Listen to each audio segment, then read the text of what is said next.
Hi friends, இப்போ பார்க்க போகிறது இந்த குருவியெல்லாம் செய்ய போகிறோம். வாங்க எப்படின்னு பார்க்கலாம். இந்த ஸ்டெப்ஸ் வச்சு தான் செய்ய போகிறோம்.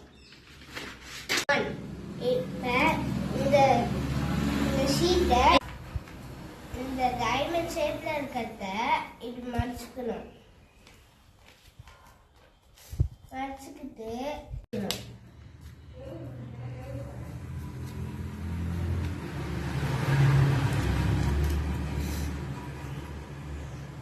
அடுத்ததா இந்த இடத்துல ப்ளூவை போட்டு இங்கே மாற்றணும்.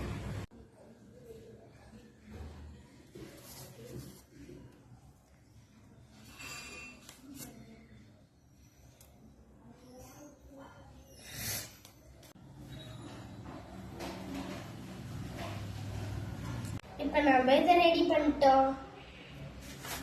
பாய், நெக்ஸ்ட் வீடியோவில்